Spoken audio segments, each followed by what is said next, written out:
TV 999 news కి స్వాగతం.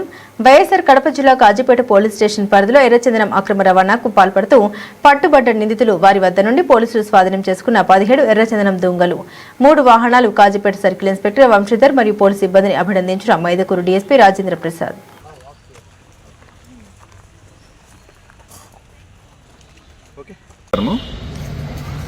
నిన్నటి దినము అంటే వెనుక 21/3/2026 తేదీన రాబడిన సమాచారం మేరకు మన కాజీపేట సిఐ గారు వాళ్ళ స్టాఫ్ మరియు ఫారెస్ట్ డిపార్ట్మెంట్ వాళ్ళతోటి పంచాయతీలతోటి వీళ్ళు వచ్చేసి ఇక్కడ నాగసానపల్లి దగ్గర ఉన్న చిల్లకనం దగ్గర అడవి ప్రాంతం నుంచి దగ్గర వెహికల్ చెక్ చేస్తుండగా అక్కడ నుంచి ఒక కారు మరి తర్వాత అట్లాగే ఒక పికప్ వ్యాను తర్వాత మోటార్ సైకిల్ వస్తుండగా అనుమానించి వాటిని తనిఖీ చేస్తే కనుక తనిఖీలోన వ్యాన్లో వచ్చేసి 17 ఎర్రచందనం దొంగలు ఉన్నాయి.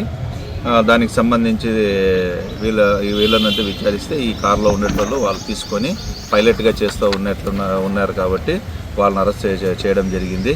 అందులో ముఖ్యమైనటువంటి వ్యక్తి ప్రతాప్ రెడ్డి అని చెప్పేసి ఇతనిది వచ్చేసి చెర్లోపల్లె తిరుపతి టౌను. ఇతని మీద ఆల్రెడీ ఇంతకుముందు 3 కేసులు ఉన్నాయి. తర్వాత ఇడగొట్టు శేషు అని చెప్పేసి ఇతని వచ్చేసి వనిపెండ. ఇతని మీద ప్రీవియస్గా 2 ఎర్రచందనం కేసులు ఉన్నాయి. తర్వాత ఈ వెహికల్ తోలుతున్నటువంటి మహేంద్ర అని చేస్తే మహేంద్ర కూడా ఇంతకుముందు 4 కేసులు ఉన్నాయి. అందులో ఒక 2 ఎర్రచందనం కేసులు ఉన్నాయి.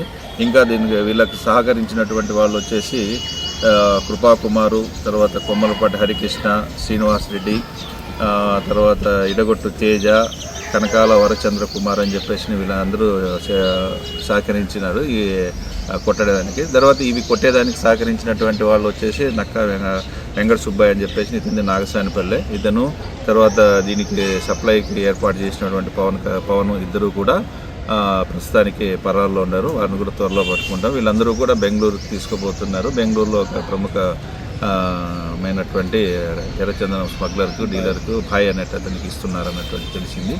సో వీళ్ళని అత్యంత చాకచక్యంగా పట్టుకున్నటువంటి కాజీపేట సిఐ వంశీధర్ను మరియు తర్వాత వాళ్ళ సిబ్బందిని కూడా మనము పోలీస్ డిపార్ట్మెంట్ తరఫున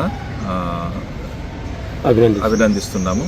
సో ఇవన్నీ కూడా మనము గౌరవనీయులైన ఎస్పీ గారి యొక్క ఇన్స్ట్రక్షన్స్ మేరకు వాళ్ళ యొక్క దిశానిర్దేశంలో ఈ కేసును మనం ట్రేస్ చేయడం అయింది. దీనికి సంబంధించిన టెక్నికల్ సపోర్ట్ అంతా కూడా అక్కడ నుంచి ఇవ్వడం జరిగింది.